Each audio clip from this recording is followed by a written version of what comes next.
샬롬.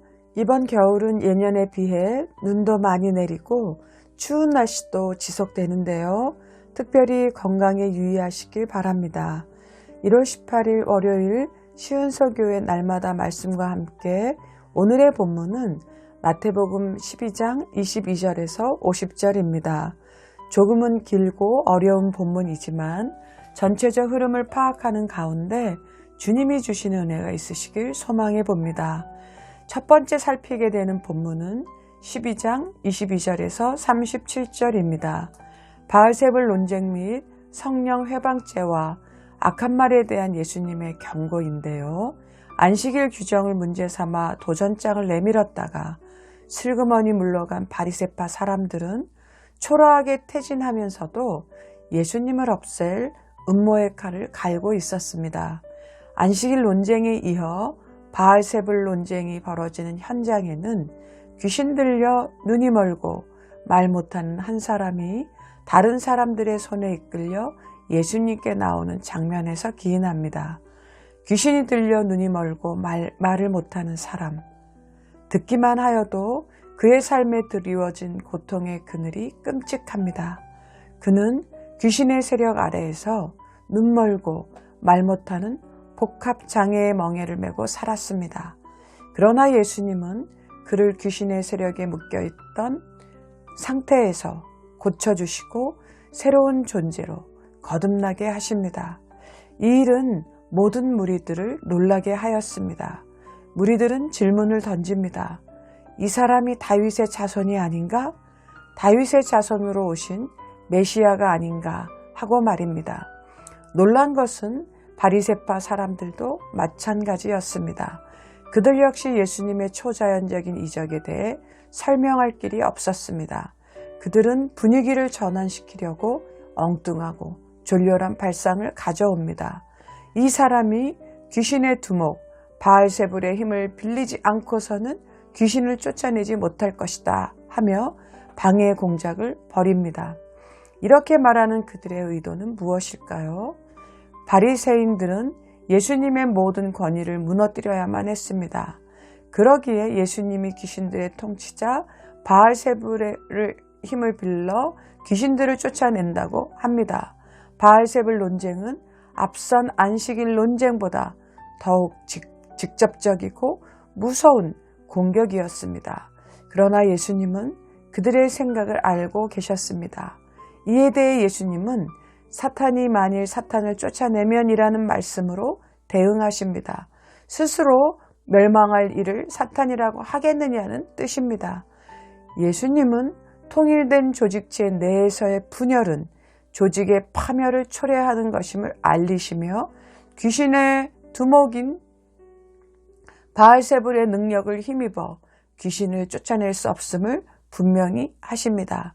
그리고 31, 32절에서 강력한 경고의 메시지를 하고 계십니다. 하나님의 일을 방해하는 것은 사람의 일을 방해하는 것과는 차원이 다르다. 죄사함을 받을 수 없는 무서운 죄가 된다는 사실을 말씀하십니다. 그렇다면 성령을 회방하는 것, 성령을 모독하는 것은 무엇을 의미하는 것일까요? 1차적으로는 예수님께서 성령의 능력으로 행하신 기적을 귀신의 두목 바알세불의 능력을 힘입어 행한 것이라고 비방한 것을 가리킵니다.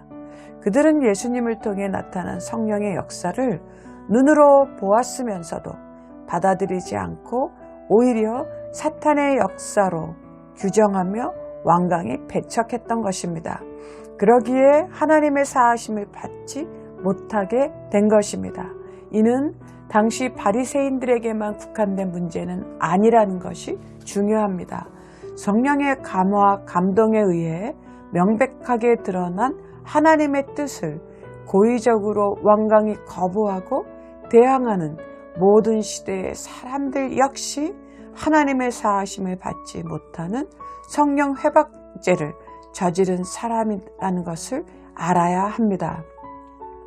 12장 38절에서 45절은 표징을 구하는 바리새인들에 대한 예수님의 책망입니다.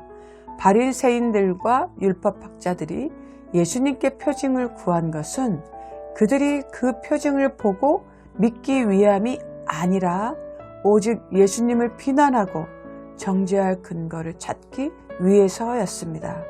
예수님께서는 선지자 요나의 표징 외에는 그들에게 보여줄 것이 없다 하십니다. 그리고 그들의 요구를 일축하십니다.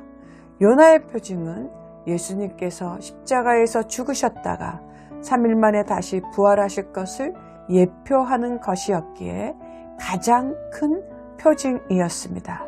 예수님의 대답은 이미 수많은 이적들을 목격하고도 여전히 불신앙에 빠져있는 사람들에 대한 경고입니다.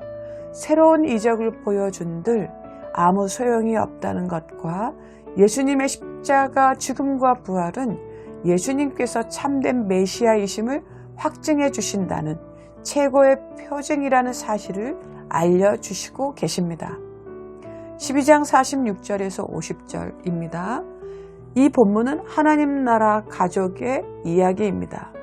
사랑하는 성도 여러분, 이 세상에서 자신을 가장 알아주고 또 위로해줄 사람은 누구입니까? 바로 가족입니다. 예수님의 가족은 당시 큰 권력을 가졌던 종교 지도자들과 계속해서 예수님이 충돌하시자 예수님을 집으로 데려가기 위해 나아왔습니다. 그러나 예수님은 하나님 나라의 가족 개념을 가르쳐 주십니다. 예수님께서는 메시아로서 하나님의 택한 모든 자로 구성된 영적 가족, 즉 교회를 우선시하십니다. 그리고 그 영적 가족이야말로 자신의 참된 가족임을 가르치십니다. 사랑하는 성도 여러분, 하늘에 계신 하나님 아버지의 뜻을 따라 사는 사람들이 바로 예수님의 형제요 자매로 부름받았다고 하시는 주님의 말씀은 오늘 우리가 하나님의 가족, 예수님의 형제요 자매라는 사실을 말씀해 주시는 것입니다. 표징을 구하는 자들이 아니라 그리스도의 십자가와 부활을 믿는 믿음의 사람들이 바로 하나님의 가족이라는 사실은 우리의 정체성을 다시금 새롭게 만들어 주십니다. 사랑하는 성도 여러분, 바리새파 사람들의 모습 속에서 혹시 우리의 모습이 발견되어지는 것은 아닙니까? 만약에 그렇다면 우리는 다시금 예수 그리스도의 믿음 안에서 새로운 공동체의 일원으로 나아갈 수 있도록 믿음을 점검해 볼 필요가 있습니다. 사랑하는 성도 여러분, 우리는 표적으로 주님을 믿는 것이 아니라 주님께서 십자가에 못 박혀 돌아가시고 부활하셔서 우리의 죄를 사하여 주신 메시아이시라는 하나님의 말씀을 믿는 믿음의 사람들입니다. 그 말씀을 믿는 믿음 안에서 오늘도 승리하시는 우리 모두가 되기를 소망해 봅니다. 아멘.